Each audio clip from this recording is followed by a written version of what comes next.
యేసుక్రీస్తు నామములో మీ అందరికీ నా హృదయపూర్వక వందనాలు తెలియజేస్తుంటున్నాను. దైవవాక్కు అనే ఆధ్యాత్మిక కార్యక్రమానికి మరొకసారి ప్రేమతో ఆహ్వానిస్తున్నాను. పిల్లారా, మీరు ఈరోజు మాతో కూడా కూర్చొని సత్యాన్ని వినడానికి ఏకీవిస్తున్నందుకే మాకెంతో సంతోషంగా ఉన్నది. నిజముగా మీరు నా వాక్యంలో నిలిచిన వారైతే సత్యమును గ్రహించెదరు, సత్యం మిమ్మల్ని సోదరుగా చేస్తుందని యేసుప్రభు ఒకసారి చెప్పారు. కాబట్టి సత్యవాక్యమును సరిగా విభజించాలి, అదే మా ధ్యేయం. ఈరోజు మీరు మాతో ఒకటి ఏకీవించి సత్యాన్ని వినడానికి ఇష్టపడినందుకు మేము చాలా సంతోషిస్తున్నాము. మీ వద్ద బైబిలు, పేపరు, పెన్ను ఉంచుకొని చెప్పబడే రెఫరెన్స్ రాసుకొని పరిశీలించండి. అప్పుడే సత్యం మనకి అర్థమవుతుంది. అనేక రోజుల నుంచి మన పాత నిబంధనల నుంచి కొన్ని ప్రాముఖ్యమైన విషయాలు మాట్లాడుతున్నాం. అది కూడా మనం యెహోషువ గ్రంథంలో కొన్ని మాట ఇంతవరకు మాట్లాడాము. న్యాయాధిపతుల యొక్క గ్రంథంలో సుమారుగా కొన్ని విషయాలు చాలా వరకు మనం మాట్లాడుతున్నాం. రాబోయే దినాల్లో మరి ఎక్కువగా న్యాయాధిపతుల్లో ఉన్న విషయాలు మనం తెలుసుకుందాం. పాత నిబంధనలో ఉన్న విషయాలు మనం దృష్టాంతాలుగా తీసుకుంటున్నాం.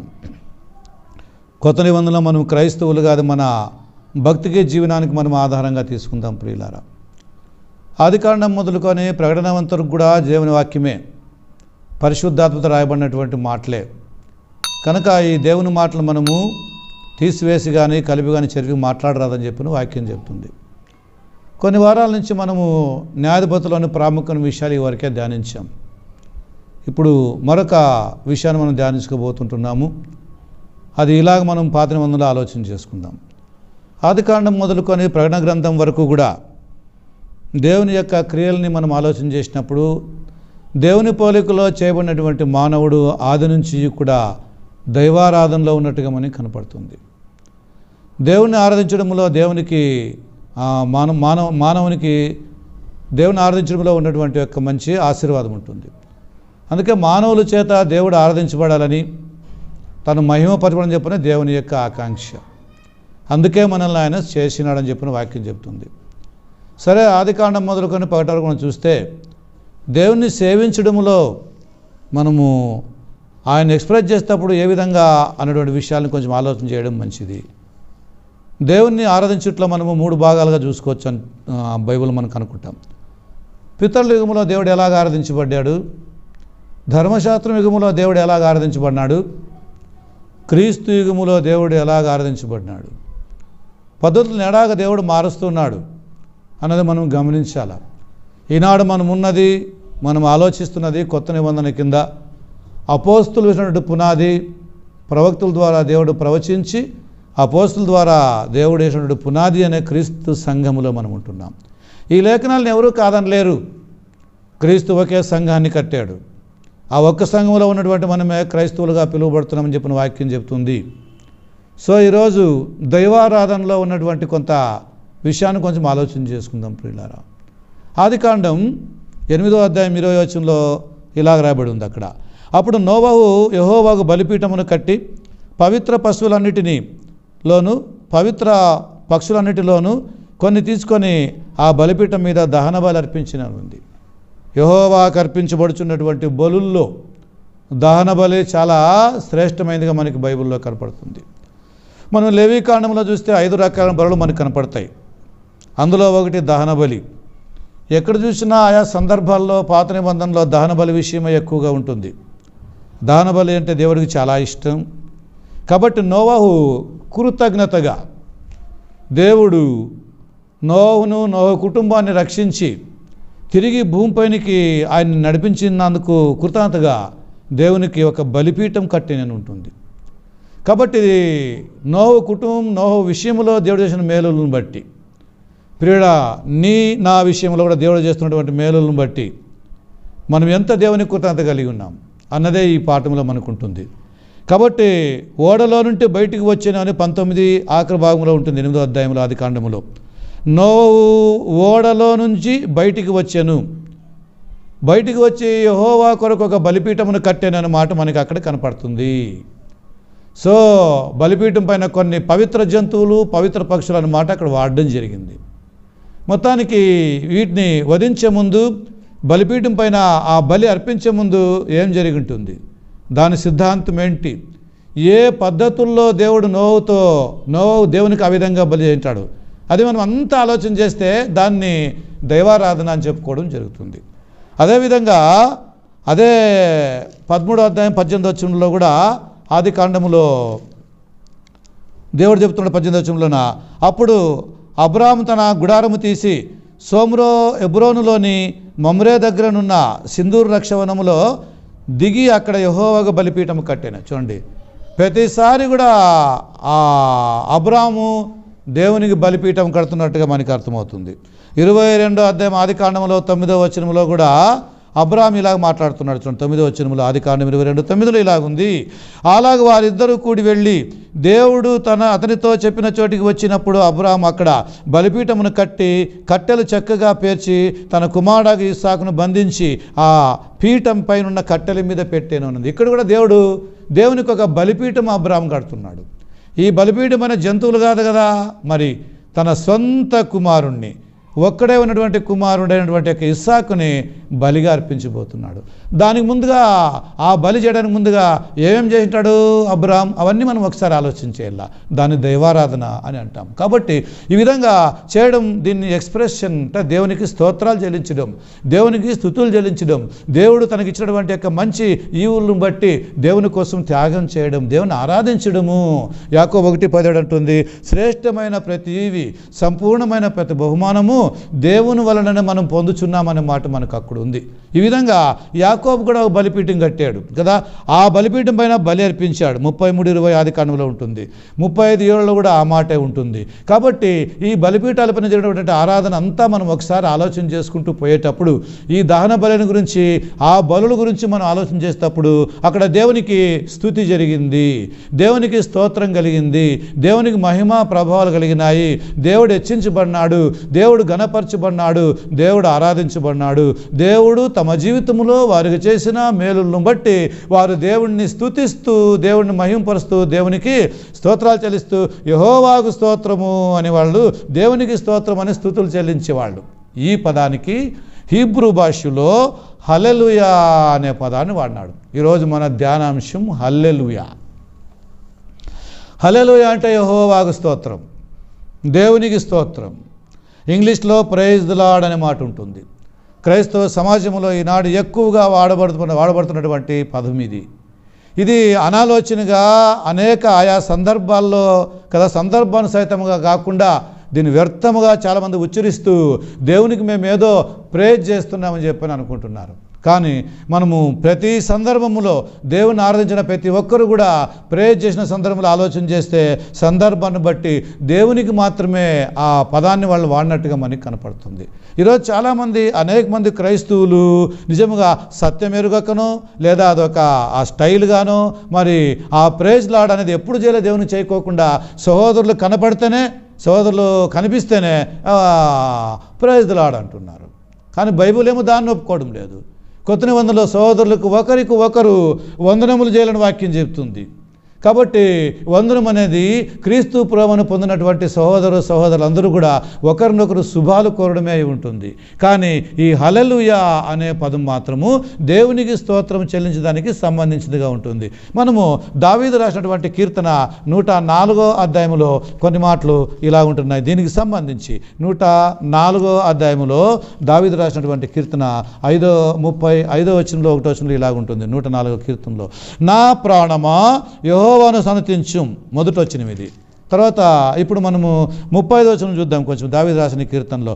పాపులు భూమి మీద నుండి లయమగుదురుగాక, భక్తిహీనులు ఇక నుండకపోదురుగాక, నా ప్రాణమా యెహోవాను సన్నతించుము, యెహోవాను స్తుతించుడి అనే మాట అక్కడ ఉంటుంది.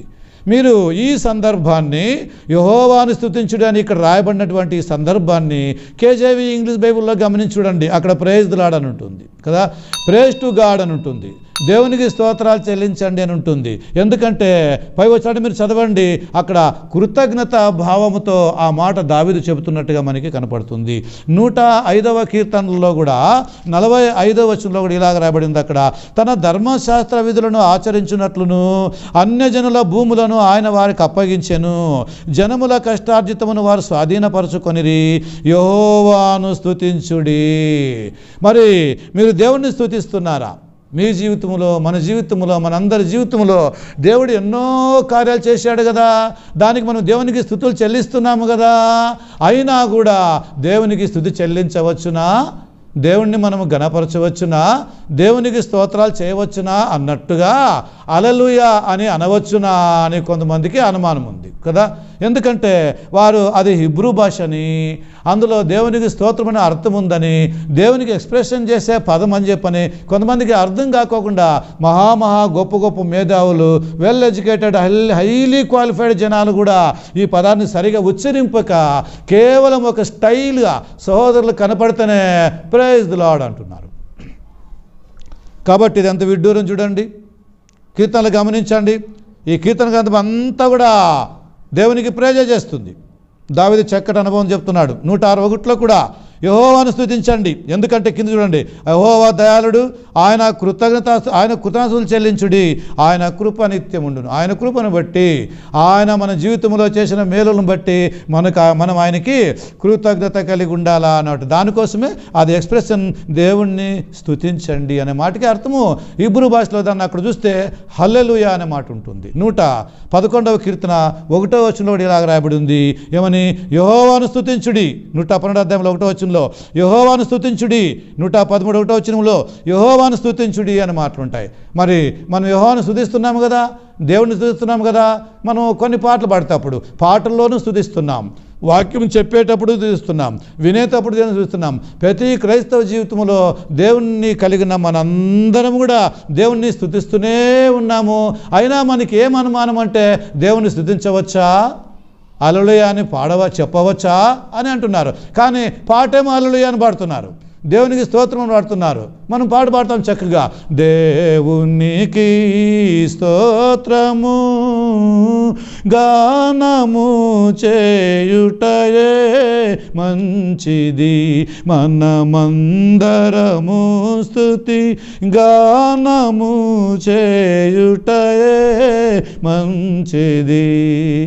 ఎంత మంచి చూడండి దేవుని స్తుతించుట. 113వ కీర్తన ఆ కింద ఉన్నట్లు కొంచెము, యెహోవా సేవకులారా ఆయన్ని స్తుతించుడి, యెహోవా నామమును స్తుతించుడి. ఇది మొదలుకొని ఎల్లకాలం యెహోవా నామము సన్నుతించబడునుగాక. సూర్యోదయం మొదలుకొని సూర్యాస్తయం వరకు యెహోవా నామమును స్తుతించుడి, ఆయన నామం స్తుతి నొందదగినది అంటున్నాడు. కాబట్టి దేవుని స్తుతించడంలో తప్పు లేదు, అది మంచిది అని ఇక్కడ అంటున్నాడు. ఎందుకంటే ఆయనే స్తుతికి పాత్రుడు, ఆయనే స్తుతికి యోగ్యుడు, ఆరాధనకు యోగ్యుడు ఆయన మాత్రమే, ఆయనే స్తుతింపదగినటువంటి వాడు. 115వ కీర్తన గ్రంథంలో 18వ వచనంలో ఇలాగ రాయబడి ఉంది, మేమైతే ఇది మొదలుకొని నిత్యము యెహోవాను స్తుతించెదము. ఆఖరి మధ్యండి, యెహోవాను స్తుతించుడి కదా.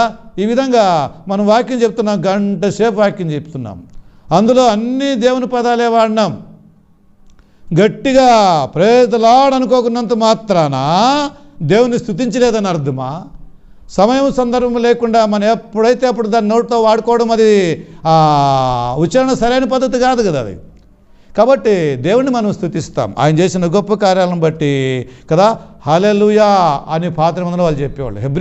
హెబ్రీలు ఆ విధంగా ఆ భాషను మాట్లాడేవారు. యెహోవా ఈరే అని వాడతారు కదా, హెబ్రీ భాషే. తర్వాత యెహోవా నిషి అంటారు కదా, హెబ్రీ భాషే. యెహోవా షాలోమ్ అంటారు, హెబ్రీ భాషే. యెహోవా సిద్కేన్, హెబ్రీ భాషే. యెహోవా సెబోస్, హెబ్రీ భాషే. ఇవన్నీ హెబ్రీ భాషలే కదా. మరి అవన్నిటినీ ఆయా సందర్భాల్లో ఆయా పదాలకు మనం వాడుకుంటాం కదా సందర్భాలను బట్టి. అట్లే హెబ్రీ పదంలో ఇది కూడా ఒకటి, హల్లెలూయా అని వాడినారు. కానీ తెలుగు బైబిల్లో దాన్ని హల్లెలూయా అని వాడుకోకుండా దేవునికి స్తోత్రం అనే పదాన్ని వాళ్ళు వాడారు. కాబట్టి మనము హల్లెలూయా అనొచ్చా, అనకూడదా? అనకూడదు అంటే దేవునికి స్తోత్రం చేయకూడదని అర్థం, దేవునికి స్తుతి చెల్లించకూడదని అర్థం.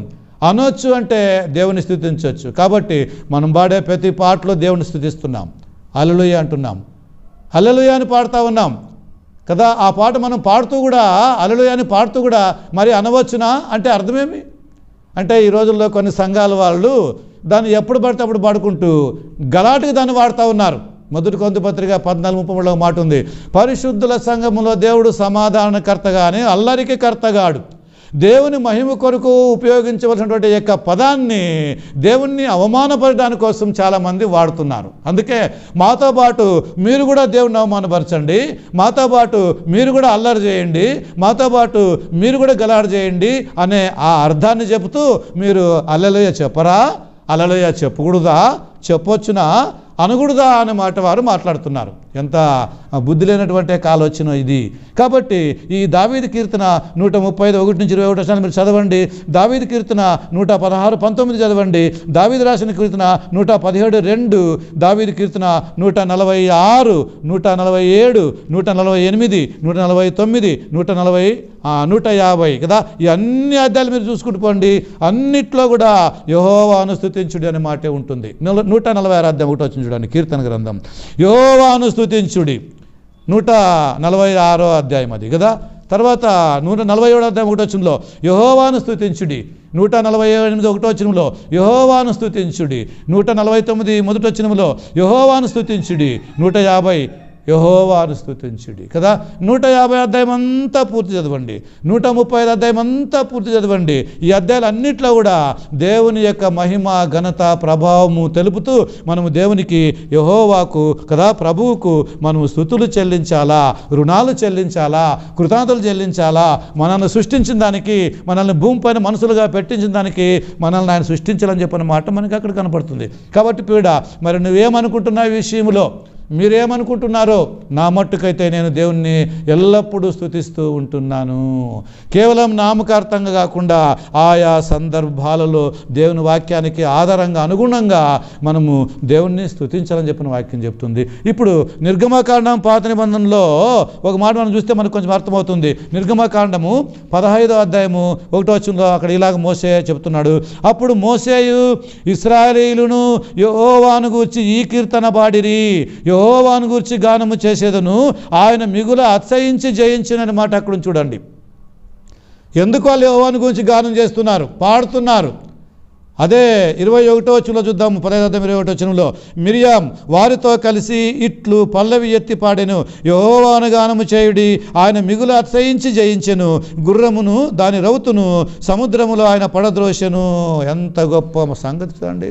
ముందేమో ఎర్ర సముద్రం ఉంది, పోతే మునిగి నాశనం అయిపోతారు ఇశ్రాయేలీయులు. మరి వెనకేమో ఫరో రైతు సైన్యం వస్తూ ఉంది, వెనుక నుయ్యి ముందు గొయ్యి అన్నట్టుగా వీరు బతుకైపోయింది.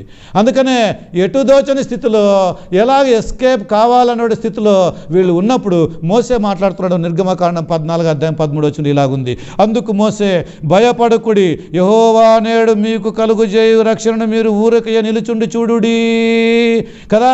మీరు నేడు చూచినటువంటి ఐగుప్తులను ఇక మీదట మరి ఎన్నడూ చూడరు. యెహోవా మీ పక్షమును యుద్ధము చేయును, మీరు ఊరకయే ఉండవలనని ప్రజలతో చెప్పాను. దేవునికి స్తోత్రం. నేను అన్నానా? అంతా దీన్ని ఇంగ్లీష్లో ప్రైజ్ ది లార్డ్ అన్నారు.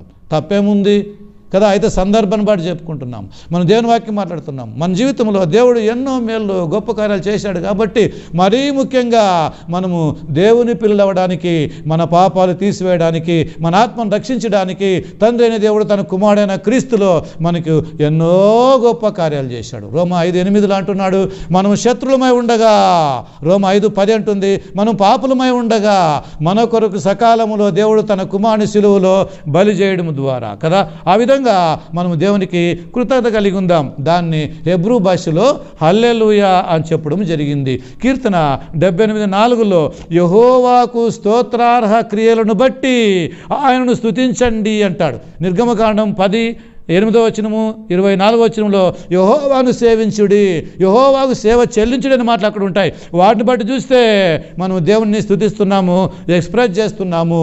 ఈ సందర్భంలో ఇంకో మాట చూస్తాం. 1 సామ్యుయేలు గ్రంథం 1వ అధ్యాయంలో అక్కడ హన్నా గొడ్రాలు ప్రార్థన చేసింది. ఆ ప్రార్థన దేవుడు విన్నాడు. ఇప్పుడు దానికి ఆమె కృతజ్ఞతగా యెహోవాను స్తుతిస్తూ దేవుని సన్నిధికి వచ్చింది.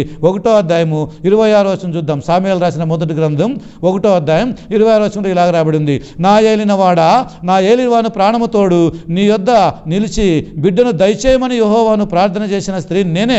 యెహోవాతో నేను చేసిన మనవి ఆయన నాకు అనుగ్రహించెను, కాబట్టి నేను ఆ బిడ్డను యెహోవాకు ప్రతిష్ఠించున్నాను. తాను బ్రతుకు దినములన్నిటను వాడు యెహోవాకు ప్రతిష్ఠితుడని చెప్పి యెహోవాకు అక్కడే మ్రొక్కెను.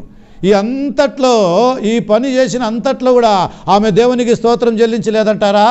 ఆమె దేవునికి స్తుతి చెల్లించలేదంటారా? దేవుని ఆమె స్తుతించలేదంటారా? దేవునికి ఆమె ప్రేజ్ చేయలేదా? తల వంచి నమస్కారము చేసింది, అక్కడనే మొక్కింది. నాకు నువ్వు మగబిడ్డనిస్తే నేను నీకు ఆ కుమారుణ్ణి సేవకు అర్పిస్తాను మొక్కుబడి చేసినటువంటి ఆ స్త్రీ ఇప్పుడు దాన్ని నెరవేరుస్తూ యెహోవాకు స్తోత్రం చెల్లిస్తూ కృతజ్ఞతాస్తుతులు చెల్లిస్తూ అనే మాట అర్థము. అది పాత నిబంధనలను ఆలోచన చేస్తే ఇబ్రులోకి పోతే అది హల్లెలూయా అనే సందర్భం వస్తుంది. 2వ దినవృత్తాంతగ్రంథం 29వ అధ్యాయములో 30వ వచనములో అక్కడ హిజ్కియా రాజు బలి అర్పణ అంతా అయిపోయిన తర్వాత 30వ వచనం ఇలాగంటున్నాడు, దావీదును దర్శకుడగు ఆసాపును రచించిన శ్లోకములను ఎత్తి యెహోవాను స్తుతించుడని రాజైన హిజ్కియా అధిపతులు లేవీయులు చూడండి ఆజ్ఞాపింపగా వారు సంతోషముతో స్తోత్రములు పాడిరి అని ఉంది. ఎవరు పాడొద్దన్నారు ఇన్ని స్తోత్రాలు? ఎవరు చేయొద్దన్నారు స్తోత్రం దేవునికి? నువ్వు పాడే పాటల్లో దేవునికి స్తుతి స్తోత్రం ప్రైజ్ ఉంది కదా, నువ్వు చెప్పే వాక్యంలో కూడా దేవునికి స్తుతి స్తోత్రం ప్రైజ్ ఉంది కదా, నువ్వు వినే వాక్యంలో కూడా దేవునికి స్తోత్రాలు ఉన్నాయి కదా, నువ్వు చేసే ప్రార్థనలో కూడా దేవునికి ప్రైజ్ ఉంది కదా. ఇన్ని పెట్టుకొని దేవునికి మనం స్తోత్రాలు చేయొచ్చునా, దేవునికి స్తుతి చెల్లించినా, దేవునికి ప్రార్థన చేయొచ్చునా, దేవుడిని అడగొచ్చునా, ఆరాధించవచ్చునా అని అడిగినట్టుగా ఉంది. హల్లెలూయా అని అనవచ్చా అనకూడదు అన్నట్టుగా. కాబట్టి ఈరోజు చాలామంది క్వశ్చన్ అడుగుతూ ఉంటున్నారు. వాళ్ళు అమాయకంగా అడుగుతున్నారో నాకు తెలీదు, మరి కుయుక్ తడుతున్నారో నాకు తెలియదు. మొత్తానికి వాక్యాన్ని అర్థం చేసుకోండి సహోదరులారా అని క్రీస్తు సంఘస్థులమైన మేము మిమ్మల్ని ప్రేమతో ఆదరణకరంగా ఈ మాటల ద్వారా హెచ్చరిస్తుంటున్నాం. కాబట్టి మీరు ఎల్లప్పుడూ దేవునికి కృతజ్ఞత కలిగి ఉండండి. మనం కొత్త వందలు చూడబోతాం, ముందుకు వస్తాయి. ఇంకా ఇక్కడ మొదటి దినవృత్తాంతం 29వ అధ్యాయంలో దావీదు కూడా చెప్పినాడు, యెహోవాను స్తుతించండి, యెహోవాకు స్తుతించండి. దేనికంట? మందిరము కట్టడానికి నేనేమైతే సేకరించి పెట్టానో మెటీరియల్, దానికి నా ప్రజలు ఎంతో ఉత్సాహంగా ధారాళంగా నేను అనుకున్న దానికంటే ఎక్కువగా ఇచ్చారు కాబట్టి దేవునికి స్తోత్రం అన్నాడు, దేవునికి స్తుతులు అన్నాడు, దేవునికి స్తోత్రాలు చెల్లించండి అన్నాడు. యెహోషువ గ్రంథము 22వ అధ్యాయంలో కూడా 33వ వచనములో అక్కడ యెహోషువ ఈ విధంగా మాట్లాడుతున్నాడు. ఆ మాట చూద్దాం. 22వ అధ్యాయం 33వ వచనములో యెహోషువ గ్రంథంలో ఇలా చూద్దాం. 33వ వచనంలో ఇలా ఉంటుంది. అక్కడ ఇశ్రాయేలీయులు విని సంతోషించిరి, అప్పుడు ఇశ్రాయేలీయులు దేవుణ్ణి స్తుతించిరి అని ఉంది. మనకి సంతోషం కలిగినప్పుడు దేవుని స్తుతిస్తాము కదా. యాకోబు 1:15 అంటుంది, 13 వచనం అంటుంది, ఎవరికైనా సంతోషం కలిగినా వాడు కీర్తనలు పాడాలి. పాడండి. మీరు పాడే పాటల్లో స్తోత్రాలు ఉన్నాయి కదా, ఎవరు లేదన్నారు? స్తుతి చేసి నే పాడనా స్తోత్ర గీతం హల్లెలూయా హల్లెలూయా హల్లెలూయా హల్లెలూయా హల్లెలూయా. చూడండి, హల్లెలూయా అనే పాట వచ్చింది, పాటల్లో స్తోత్రం వచ్చింది కదా, స్తుతి వచ్చింది కదా. మరి ఎందుకు మీకు డౌట్? ఎందుకు? మీలో మీరు క్రైస్తవ నిరీక్షణ కోల్పోతున్నారు. ప్రియులారా, జాగ్రత్తగా ఉండండి. మీకు సంతోషము కలిగినప్పుడు కీర్తనలు పాడాలని వాక్యం చెప్తుంది. ఇది క్రైస్తవ్యం. నెహెమ్యా గ్రంథం 8వ అధ్యాయములో అక్కడ రాజైనటువంటి ఎజ్రా శాస్త్రి ఈ విధంగా మాట్లాడుతున్నాడు. నెహెమ్యా గ్రంథం 8వ అధ్యాయములో 6వ వచనంలో ఈ విధంగా ఉంది. అక్కడ ఎజ్రా మా దేవుడైన యెహోవాను స్తుతింపగా జనులందరూ తమ చేతులెత్తి ఆమేన్ ఆమేన్ అని పలుకుచు అనే మాట అక్కడ ఉంది. ఆమేనంటే ఆ విధంగా జరుగునుగాక అని, ప్రార్థించింది అవునుగాక అని. ఈ రోజులో స్టైల్ అయిపోయింది. వాక్యం చెబుతూ ఉంటే గంటసేపు మధ్యలో కేకులు వేస్తుంటారు కొంతమంది, ఆమేన్ ఆమేన్ ఆమేన్ అని పెద్ద భక్తుల మాదిరిగా.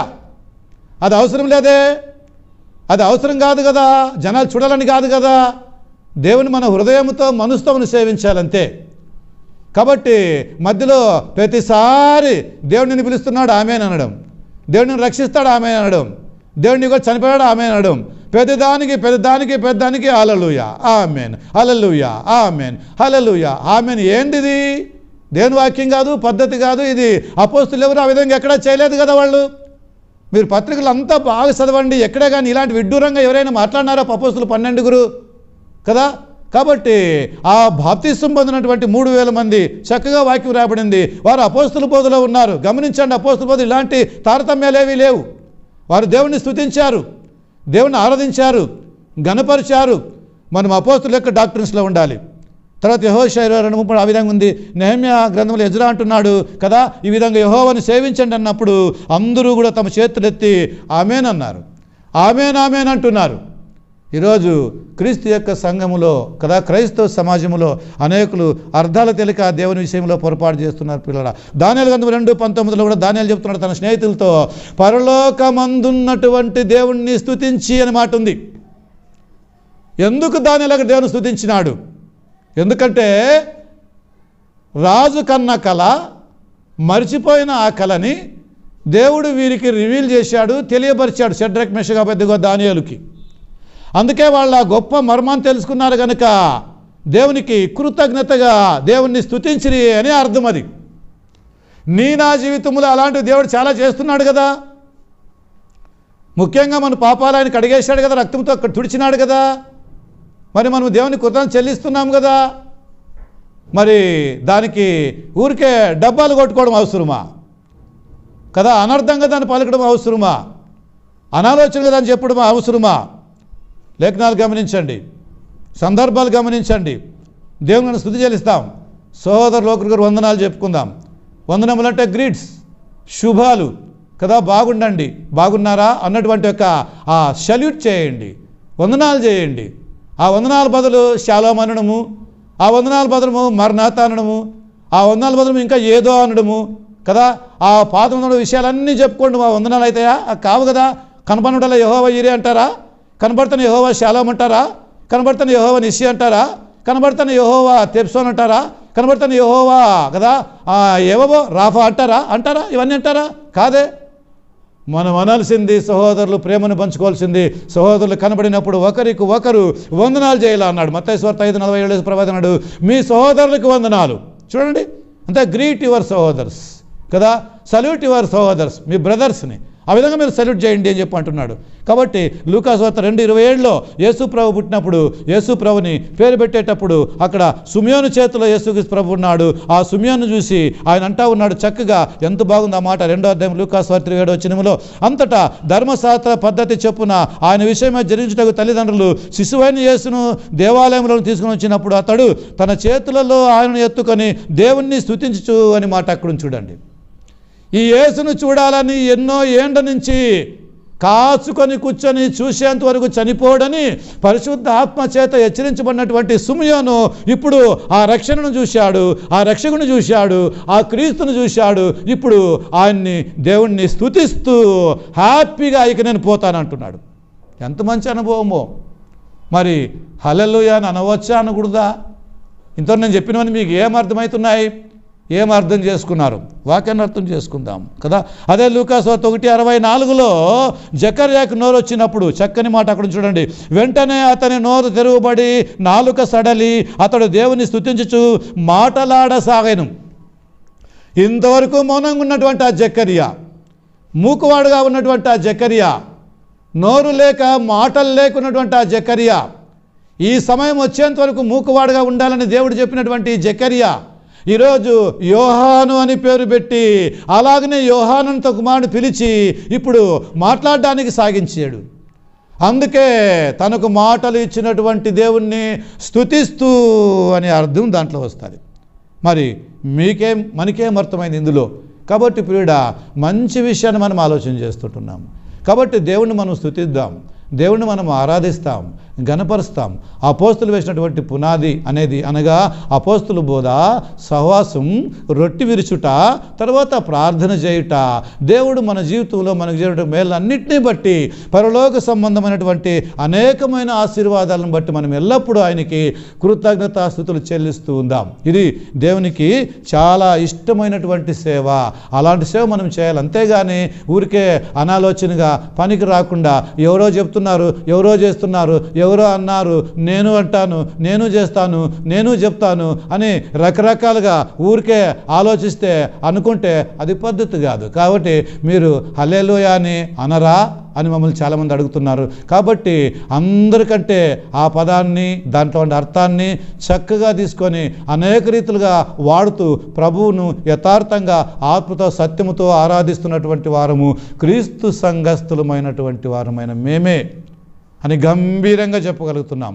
కాబట్టి లేఖనం ప్రకారంగా మనము క్రీస్తు ద్వారా తండ్రి దేవుని ఆరాధిస్తూ సంఘములో తరతరములు మహిమ ఘనత ప్రభావాలు దేవునికి చెల్లిస్తాం. అలాగున మేము ఇంతవరకు క్రైస్తవులు కాకపోతే ఒకవేళ క్రీస్తు యొక్క సువార్త విని మారు మనసు పొంది పాపక్షామన కోసం బాప్తిసం పొంది క్రైస్తవులు కండి.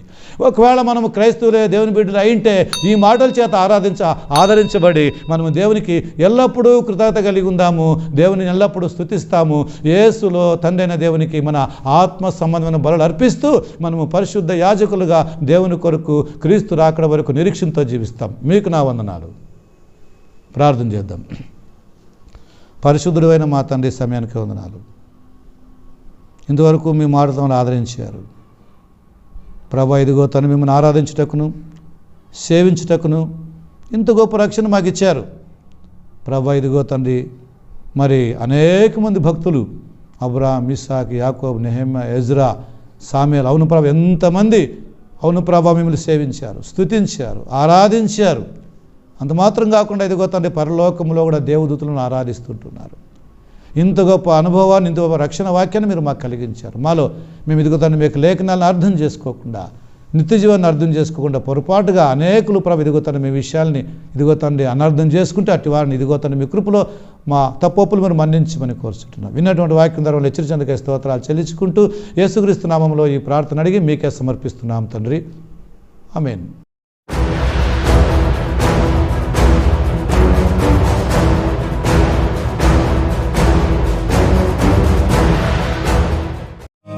సత్యవాక్యమును సరిగా విభజించుటయు క్రొత్త నిబంధన సంఘమును స్థాపించుటయు మా ముఖ్య ఉద్దేశమునే ఉన్నది.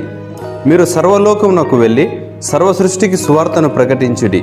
నమ్మి బాప్తీసం పొందినవాడు రక్షింపబడును, నమ్మని వానికి శిక్ష విధింపబడును అని చెప్పిన మన ప్రభువైన యేసుక్రీస్తు వారి ఆజ్ఞను పాటించి సువార్తను ప్రకటించి అనేకులను శిష్యులుగా చేసి దేవుని రాజ్యమును క్రీస్తు సంఘమును విస్తరింపచేయుట మా గురి అయి ఉన్నది. మాతో కలిసి ఈ పరిచర్యలో పాలు పొంది దైవ ఆశీర్వాదములు పొందండి. సంప్రదించవలసిన మా చిరునామా దైవవాక్కు, క్రీస్తు సంఘం, Indiranagar, 3rd cross, 16th ward, college road, Vasapete. Phone number 9353287838 9590697272 7892721125.